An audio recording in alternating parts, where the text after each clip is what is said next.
What's up, Lions of Liberty fans? You can now support this show on Patreon and get exclusive access to bonus audio and video content, including Conspiracy Corner, Degenerate Gamblers, bonus segments with guests, and so much more. Head on over to patreon.com/Lions of Liberty.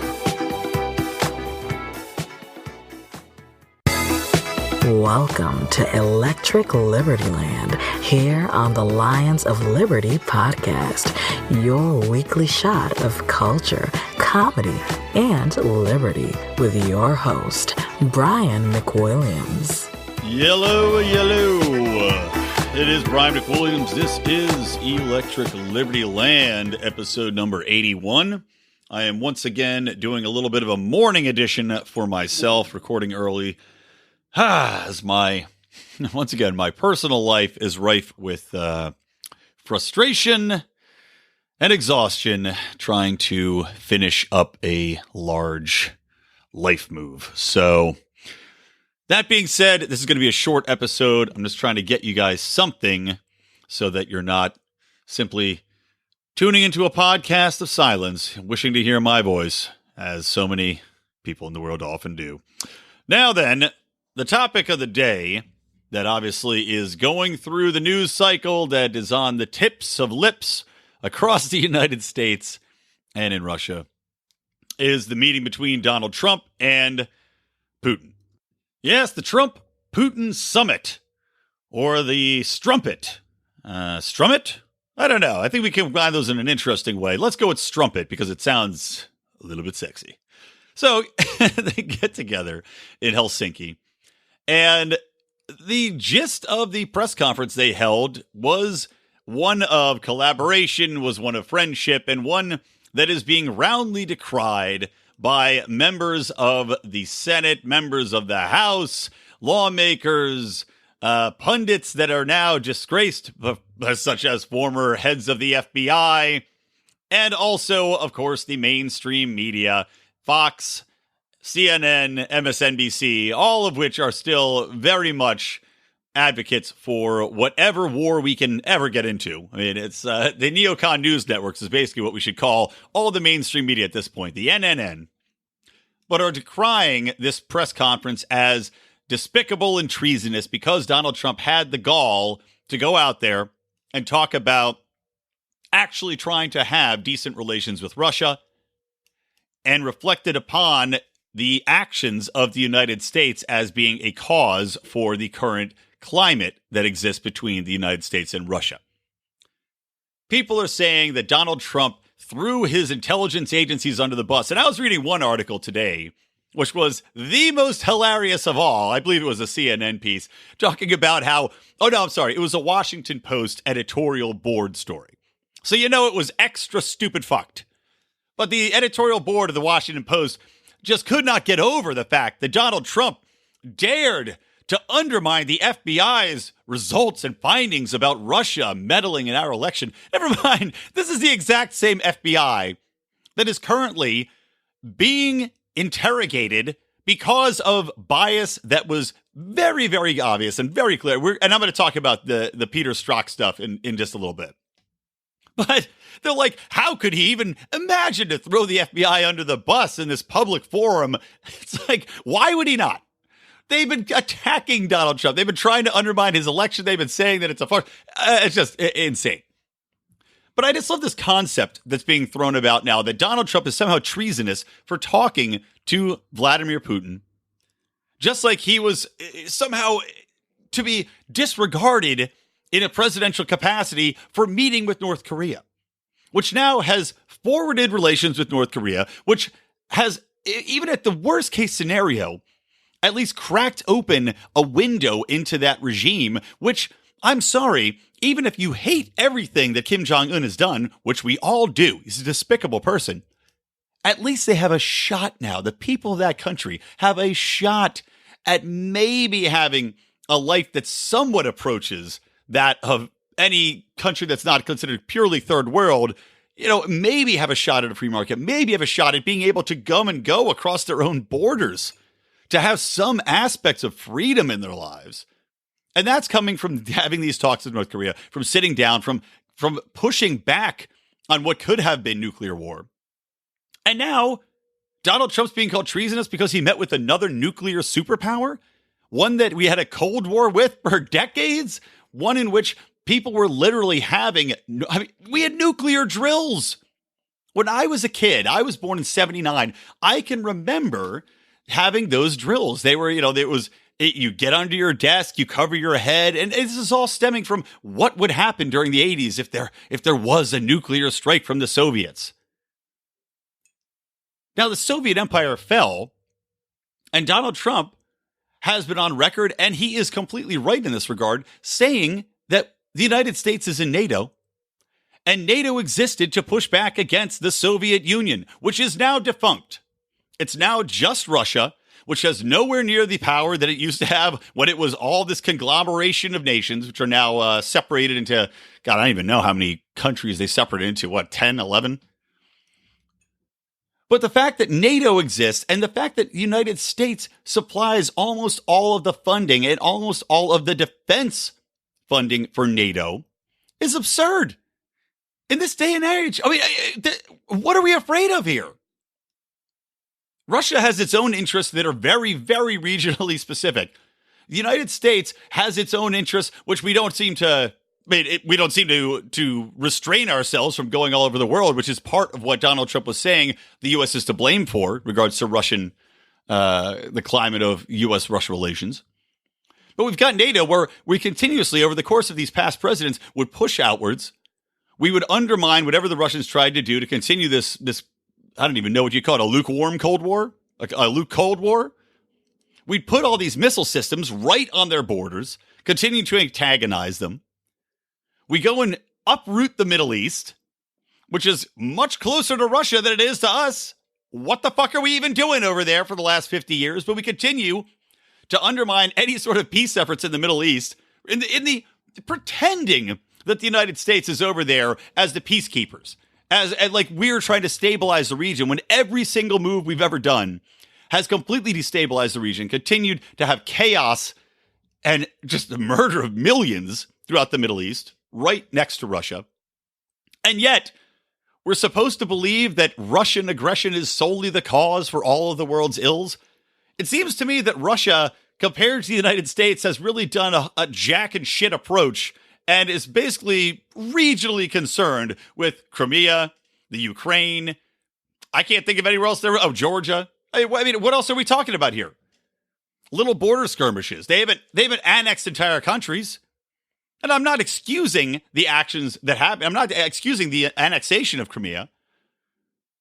But when we are actually comparing the two, and I'll cite, Mark made this very good point in our Lions of Liberty forum, which I strongly recommend you guys join if you're listening to this. Just go to Facebook, type in Lions of Liberty forum, say that you heard about it on the podcast, we'll let you right in. But Mark made a very good point in an argument that I was reading today, saying that if anything, Vladimir Putin should be the one that's more ashamed meeting with the United States because we are the constant aggressors. We have started so many more wars. We have murdered millions of people. We're the ones that are drone bombing innocent people at weddings. We are the ones that are they're starting and funding proxy wars that are basically becoming genocides in Yemen. We're supplying all of the Saudi Arabians with the fuel that they need, the transportation that they need. Never mind what's going on with Israel and the Gaza Strip. And if I had a little bit more time, I wanted to get into this whole thing with Alexandria Ocasia-Cortez not knowing what the fuck she's talking about the quote occupation of Palestine by Israel. That was a hilarious thing. But yeah, again, a life lesson, guys.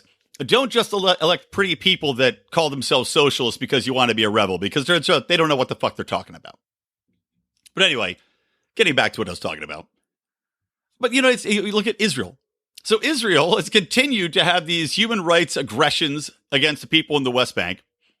And all the while, the United States continues to provide them with all sorts of military support, all sorts of financial support. They get the best weapons technology the United States can provide them. And we give them basically for free surplus of all of our military stuff that we just keep continuing to pour money into. And then we're like, oh, you got 75 extra tanks. I guess we'll just go give them to Israel.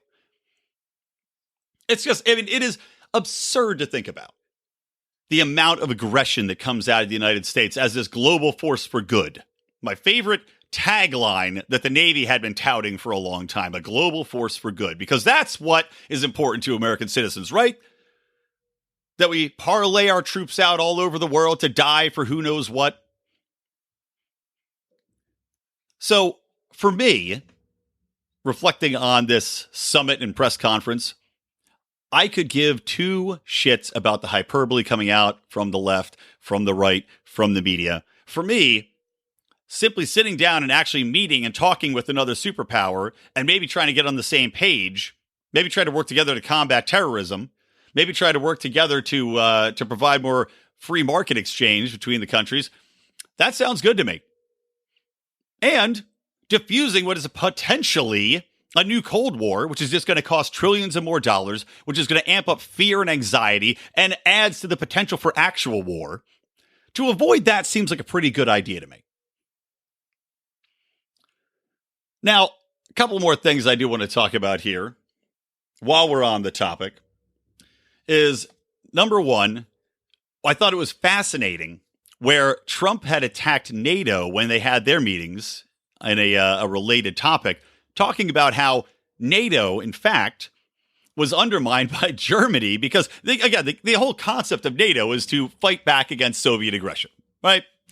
Meanwhile, Trump, in a very savvy move, and I'm wondering, did Trump get fed this knowledge? Did he come across it on his own, reading about the history of NATO, then comparing it to who's paying what to Russia? But Germany, which of course gets, pays something like 2% of its own defense, and when the United States takes care of all the rest of it, we have like 30,000 troops over there. Germany pays something like 30% of its power to Russia, like 30% or more. I read two different figures. One said 35%, one said 70%. Let's call it 45%. But 45% of their energy comes from Russia, direct. So they're funding Russia's infrastructure. They're funding Russia's military. They're funding Russia's aggression, arguably, by expending so much of their GDP to purchase energy from Russia. And Russia, by the way, that is the majority of Russia's GDP comes from exports of natural gas primarily, but also some normal oil, some electricity. And Germany's facilitating that. So I thought that was a stroke of strategic genius for Trump to point out the fact that the United States is paying for their defense against this Soviet boogeyman. Meanwhile, Germany's just paying money to the boogeyman. It's like, it is just impressive. You got to give the guy credit. And I see all these libertarians saying, hey, we cannot support anything Donald Trump does. I'm sorry, I don't agree with you. I think that, like anything, you cannot get wrapped up in disliking the man personally. You can't get wrapped up in issue by issue things. And while I will decry the appointment or the nomination of Kavanaugh because of his Fourth Rights issues, because of his Fourth Amendment issues, because of his issues with being so close to the George W. Bush, which again makes a lot of sense considering the Patriot Act came from George W. Bush, and now Kavanaugh doesn't, he doesn't really have too much of an issue with illegal search and seizure and spying on people. Of course he doesn't. And obviously I take a lot of issue with that, but I'm not going to take so much issue that I can't recognize the good things that come of it. And if Trump can call people out on their bullshit regarding NATO, that's great. If Trump can sit down with North Korea and hammer out a peace treaty and hammer out better relations, that's great. If Trump can sit down with Putin, that's great. We should always be talking to our enemies. And I'm also hoping that this means that he's going to pull back further from aggressive wars. Because while Trump has bombed, I was talking with Michael Bolden last week about this, Trump has dropped more bombs than anybody, which is horrible. I did not know that. It's atrocious to hear. But at the same time, I'm hoping that he is trying to pull back from wars. I'm hoping that this is in conjunction with the bullshit war on terror, and it's not something where, like with Obama, you're expanding more into Africa. Or you're expanding more into Syria. Trump has been on record saying he wants to get out of Syria, so that's great. Now, then again, I also talked about last week how he wants to invade Venezuela for no goddamn reason, which would be terrible. So that's what I'm saying. Look, it's a give and take. There's good and bad. But when I see something like this, I'm going to say, I appreciate that. I appreciate you talking to another person on a man-to-man level to try to hammer something out and to try to avoid this. It's like when you think about whisper down the lane, if we're not talking to our enemies, everything is going to be amplified and everything's going to be made worse. Nothing, when you play whisper down the lane, it's never like, you guess what? So it starts off with Susie saying she thinks you're okay. By the time it gets to you, Susie thinks that you're a rife cunt. That's what happens. It's never like something great. Like, it never becomes better as it goes along. Because it gets warped by all the people who have special interests involved. And guess what? All of the people in government have special interests that involve keeping us in a continual state of war, expanding the military-industrial complex, and making their money the best way they can. And they know that by keeping us in a state of war, that's where the government becomes absolutely necessary. Just like if the country is kept poor, the government is absolutely necessary, which is why all these people push through all these social welfare programs that are proven not to work. They don't want them to work. They just want them to keep growing.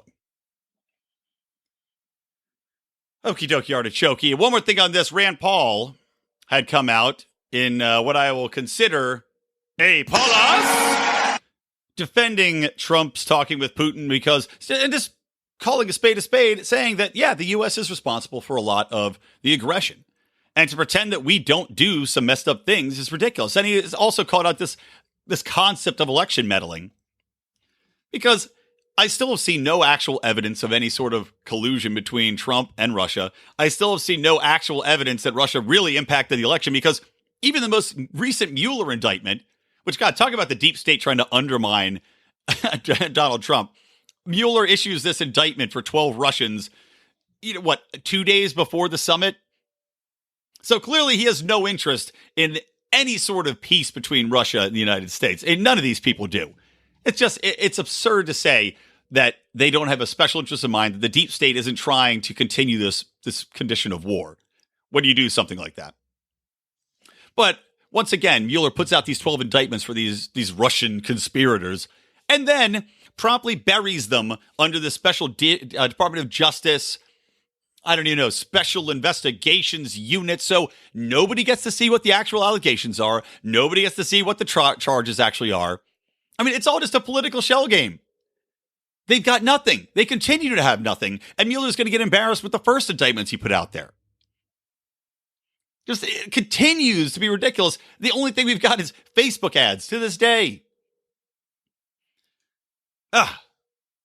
And then one other thing I'll say is that Justin Amash also came out saying that in regards to the treasonous actions of Donald Trump meeting with Putin, here's what Amash's quote was: "A person can be in favor of improving relations with Russia, in favor of meeting with Putin, and still think something is not right here." Exactly right, Justin.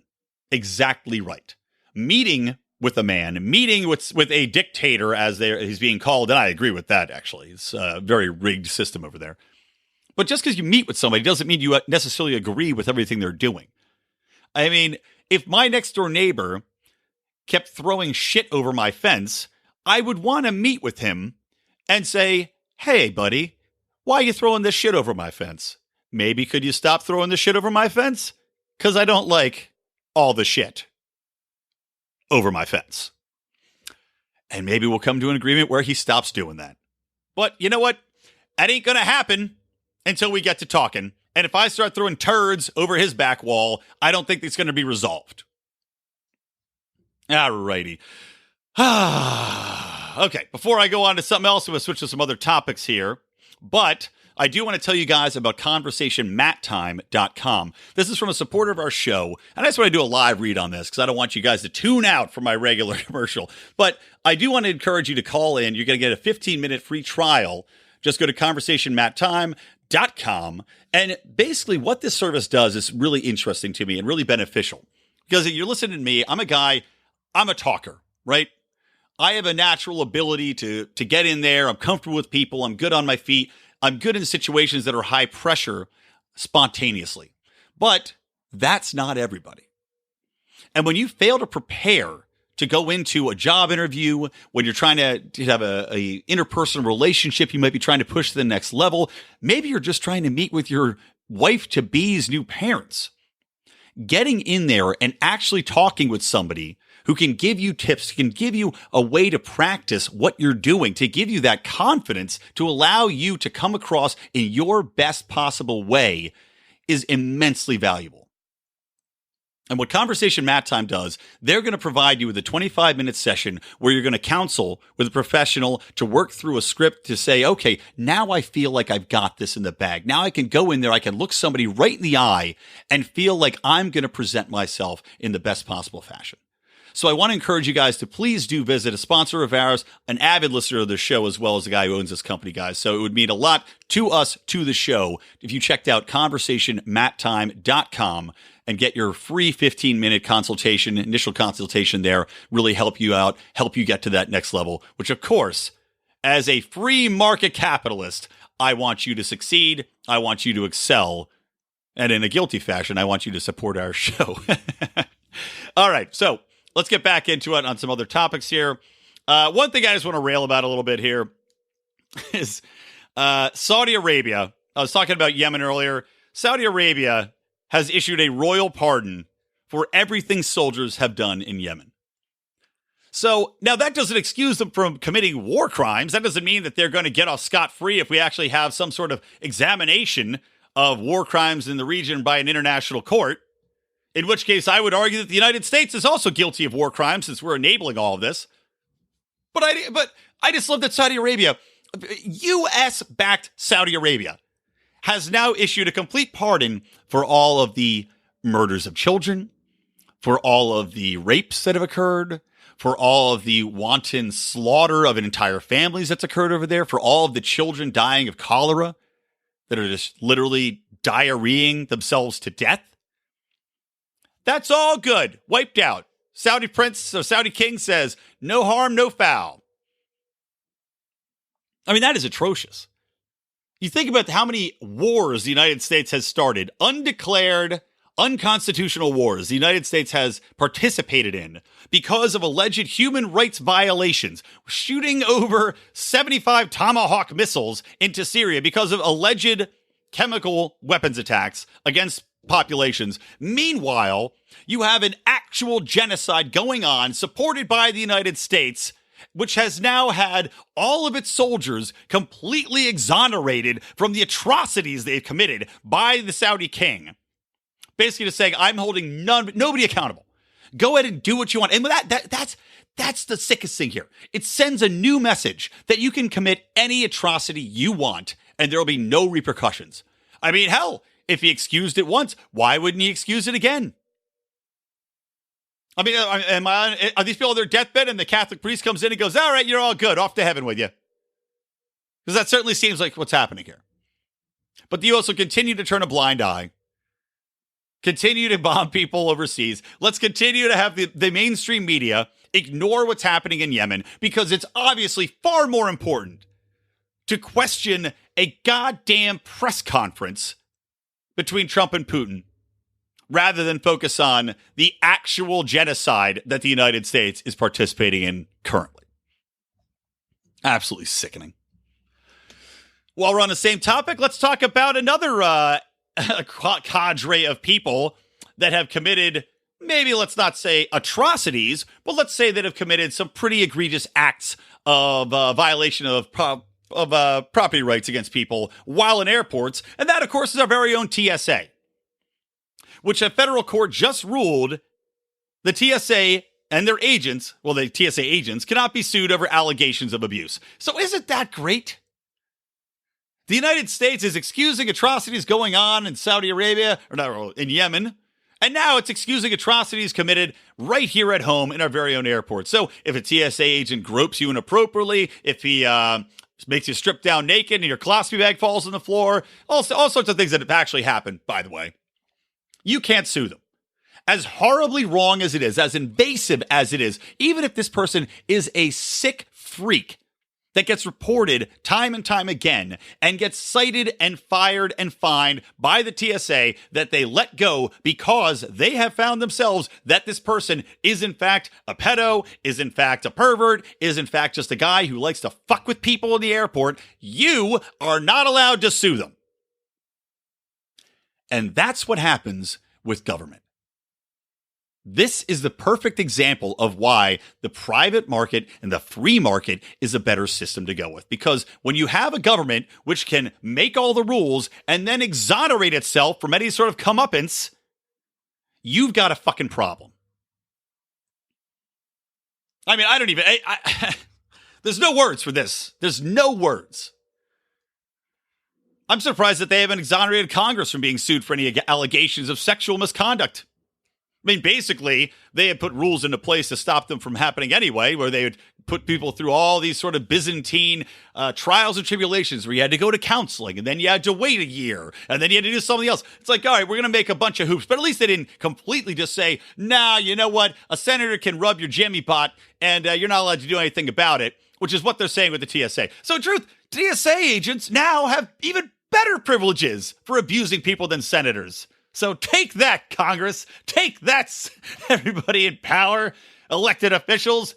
You thought you were so good. You thought you had the top growth privileges in the United States. No longer. The TSA's got that on lockdown. Goddamn ridiculous. All right. One more. Oh, you know what? One more thing. God, I forgot about this. Sorry, I was a little scatterbrained. I got I don't even know, 4 hours of sleep last night. One more thing. I just went going back to this Russia thing and Putin. This is something crazy that came out of the press conference, by the way. We're talking about Hillary Clinton and how incredibly, incredibly corrupt she was and is. And I want to talk about this Peter Strzok thing to wrap this episode up. But Vladimir Putin, during the press conference, basically said that U.S. intelligence operatives helped to move $400 million to Hillary Clinton's campaign. And this is by virtue of a lawyer, Browder, who, according to Putin, I'll just read this quote for verbatim. For instance, should I do a Russian accent? For instance, we can bring up Mr. Browder. In this particular case, I'm giving up. Business associates of Mr. Browder have earned over $1.5 billion in Russia and never paid any taxes, neither in Russia or the United States, and yet the money escaped the country. They were transferred to the United States. They sent a huge amount of money, $400 million, as a contribution to the campaign of Hillary Clinton. That's their personal case. It might have been legal, the contribution itself, but the way the money was earned was illegal.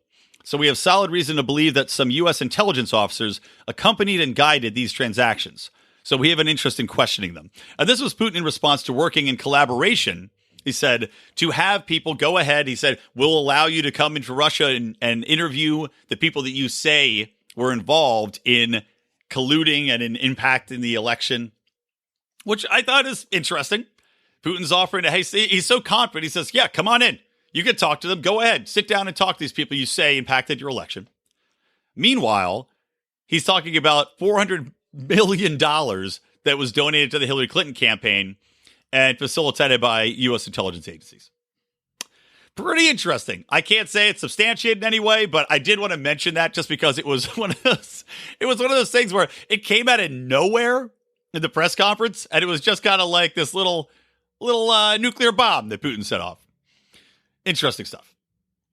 Okay, couple more things to go into here. I just want to rail about this for 2 minutes, but I think it might have even been Alexandria Ocasia-Cortez who mentioned this, but climate justice is a phrase that now I'm seeing being used by the climate cultists in lieu of climate change. Climate justice.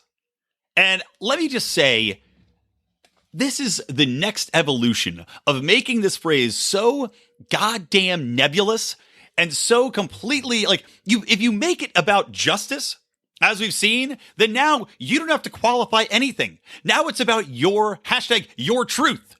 Tell your truth about fucking climate justice. Because no longer does it have to involve change.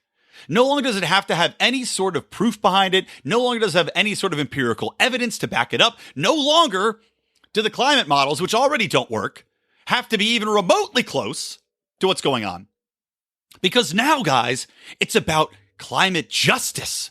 So now it's about people in third world countries who maybe sea levels could go up and impact them. Justice. Meanwhile, the irony of this is that, if anything, climate change legislation, pushing to change the way the carbon is measured and taxed, that impacts people on the lower spectrum of living far more than all these privileged assholes that are crying about climate justice. That impacts emerging economies. That impacts third world countries that still need coal and cheap energy to actually have their societies grow and thrive and make money and put gas in their farm equipment. They're not putting in windmills. They're not putting in solar. That shit costs money, and the return on the energy infrastructure is not good enough yet. So how about your climate justice actually focuses on the people in these economies that are going to be hugely impacted, keeping them in squalor, because these are the people that are the 90% of the rest of the world that doesn't make anywhere near, maybe like they make $2,000 American a year, squeaking by. Where's their climate justice? But, but in the context that these people want to talk about it, it's climate justice for our children. What about them? Where's their justice? Just unbelievable, man. They keep changing the goalposts, and this is a prime example of the left's battle to own words, to completely change arguments and own that argument and position it in such a way in which you cannot attack it because now it doesn't mean a fucking thing. And when you have a concept that can mean anything and cannot be defined easily, it means that anybody can take it, make it into their own made-up bullshit, and no one can question it anymore because now it's hashtag their story. So fuck that. Okay, let's get into Peter Strzok stuff. Real quick, now I'm getting close, I gotta shower and walk my dogs. So, if you watched any part of this whole hearing with Peter Strzok or Strzok or Stork or whatever you want to call him, I saw two different narratives, kind of like Scott Adams of Dilbert fame talks about in his blogs and his podcasts. And basically, the two stories I saw, story number one, you've got the most unlikable slippery snake of a man, Peter Strzok, sitting up there during this congressional hearing about his bias, which is, when you look at the text, when you look at his actions, completely unquestionable. This is during the course of this hearing. We already know about the text messages saying, we will stop him from becoming president. Don't worry, he won't get there. This is unbelievable. Basically, him saying, we will do whatever is in our power to stop him. And he did this all before he even questioned a single person during the Donald Trump investigation. And this has to be taken in the context of him saying Hillary Clinton should win the election 100 million to 1, or to, not even to 1, to 0. And that was before he even started questioning people when he was investigating her. So you've got clear bias of a man who wants Hillary Clinton to win the election and has said she should win 100 million to 0 while he is investigating her. Do you not think that has some impact on his findings of the investigation if you are actively cheerleading for somebody that you're investigating? And then, now you get to investigate her opponent. And you say that you are, quote, going to stop him. Don't worry, we'll stop him. I mean, ridiculous. So you've got Trey Gowdy, who, I'm not the biggest Trey Gowdy fan, but he is incredibly effective in these situations as a former lawyer, or I guess current lawyer. He's still a lawyer, I guess. But questioning Peter Strzok, you saw him not accepting any bullshit, cracking the whip on this smug douchebag. And I mean, literally, Peter Strzok is possibly one of the most unlikable people I've ever seen in my life. He was just smirking and smug and condescending during this entire affair, being as uncooperative as you would imagine. And you wonder how this piece of shit got as high up as he could, being this unlikable. But of course, then you look at the people that put him there. The Comeys of the world. The McAdams of the world. Or the McCabe's, of the world. That keep promoting this asshole because he shares their same leftist vision, their deep state leftist vision of how the world should be. But you got Trey Gowdy really doing what I thought was an excellent job of not allowing this slippery snake to worm his way out of answering these questions. And you've got these, like I'm looking on social media, you've got the same clip of Trey Gowdy ripping this man apart. And you've got people on the left saying, look at this piece of garbage, Trey Gowdy attacking Peter Strzok. Strzok owned him. You're like, how did Strzok own him? Strzok just wouldn't answer the question. He kept trying to escape the question. None of his responses made any sense. Strzok's responses, by the way, were along the lines of, oh, well, you took that out of context. Like, what context? We've got the entire transcript. We know the context. And he's saying that when he said we will stop him, that it was supposedly, he meant we as in the American people. Because we all talk about the American people as in the royal we, don't we? When I talk about going out and meeting my fellow pollsters, I always say, we're going to vote the best way for this country. Not like I'm going to vote for the guy that's the least amount of asshole. No, it's the royal we, according to Peter Strzok in his defense of his text. But anyway, you see people attacking Trey Gowdy for doing his job. And then you've got people on, like these Democrats. This is what really drove me insane. During this hearing, Trey Gowdy's trying to get to the bottom of this. He's trying to expose what is obvious bias from this man. Incontrovertible bias. And you've got these Democrats continuously interrupting him, trying to undermine the questioning. Your job is not to be a cheerleader for a piece of shit that's trying to undermine a presidential election. But you've got these Democrats, their sole purpose was to be obstructionist during this entire affair. It wasn't to get to the bottom of it. They have no interest in the truth. They have no interest in defending what the FBI's role should be, which is supposed to be impartial, to investigate things like Hillary Clinton and obviously this Trump collusion nonsense. But wouldn't they want somebody to actually go in there and do the job appropriately and correctly? Clearly not. Because it was over and over again. Interrupting. Can't we question? This has gone on too long. And one chick, I don't even know who it was, one woman on this panel, was like, you've just been badgering this witness. Like she's his fucking lawyer. What goddamn crazy town are we living in? It was the most embarrassing thing I've ever seen in my life.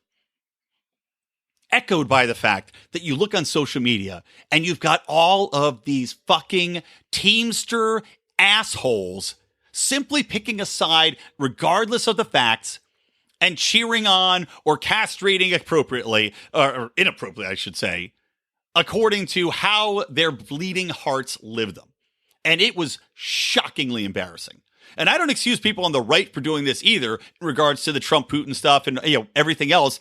They take an unabashed side as well. But it is just beyond disturbing. Like, people can't see the obvious evidence right in front of their face, the obvious bias right in front of their face. They will not acknowledge it. And that's why this whole thing, it's going to come to nothing. Peter Strzok, who should be fired, he should be relegated to working at the DMV to punish him. It's the best punishment I can imagine. This man is going to maintain his career. He's going to get his job back. I guarantee it.